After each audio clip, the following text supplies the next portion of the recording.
What is the best part of the changing season of our beautiful Earth? Well, it's a batch of new anime, of course, and that's what I'm here to talk about. And luckily for us anime connoisseurs, this anime season looks like it's gonna be a really ripe one. Not only do we have a bunch of shows we all know and love returning for a new season, but we have a bunch of new ones that look good as well. I've actually read the mangas for quite a few of these anime, so I'll guide you to glory and make sure you don't miss out on any of the good anime coming out this season. Let's start out with going over the anime that are coming back for another season.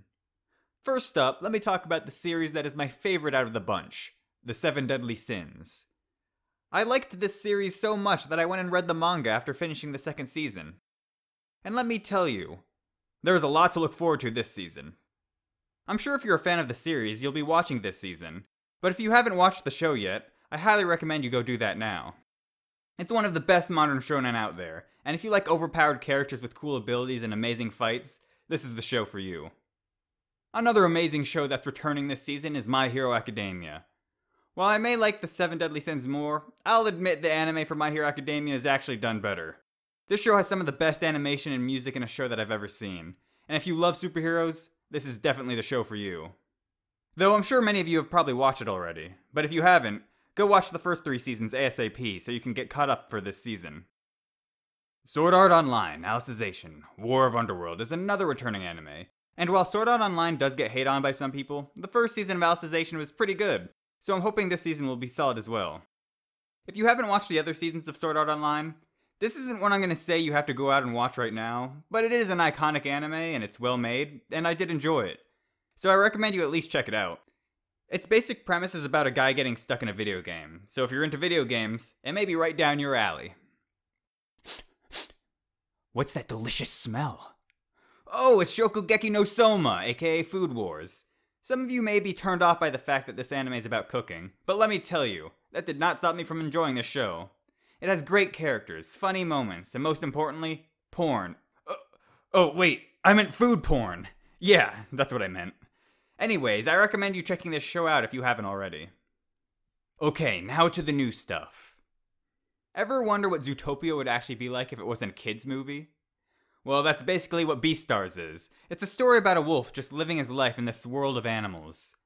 And while that may not sound all that interesting, don't let that fool you, as this is one of the best manga I've ever read.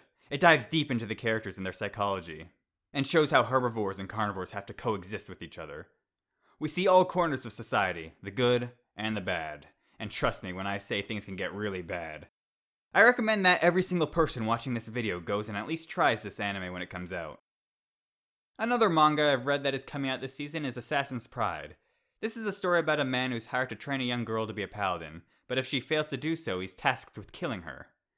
The manga isn't actually very far, with it only being on chapter 18 as of this video, so I'm expecting this anime to surpass where it is in the manga. So even I can't say exactly how good it will be, but I've been enjoying it so far. It's nothing crazy, but if the premise intrigues you, I recommend you give it a try. Another anime season, another isekai. I won't even try to pronounce the Japanese name of this show, so let's just go with the English name. The hero is overpowered but overly cautious. It's the isekai that I'm most looking forward to this season, and that reason entirely boils down to the main character's personality. He's extremely cautious, and he will overtrain himself to become as strong as he can just to defeat enemies much weaker than him.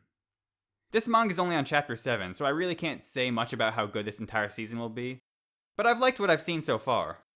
If you like isekais with overpowered main characters, then this is definitely your anime this season. If you like lighthearted anime, then Marimashita Iruma-kun may be calling for you, all alone, distressed that nobody's talking about it. It's about a human boy who's sold by his parents to a demon, who just so happens to be the principal of a school in the demon world, and he is now being sent there. This isn't one I think you need to watch, but if you have spare time and want to watch an extra anime this season that isn't about killing, then here you go. I have one more anime I want to talk about that's coming out this season, and this is one I haven't actually read the manga for. The anime I'm referring to is No Gun's Life. I just have one question. Why wouldn't you want to watch an anime about a man with a gun for a head? Okay, I lied. I have many more questions. Like, how does a man with a gun for a head survive?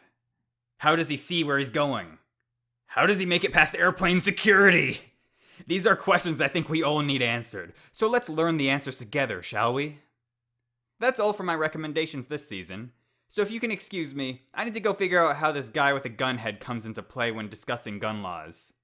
If they ban guns, do they have to exile him? When he was born, did his parents need to get a background check? This is a logistical nightmare.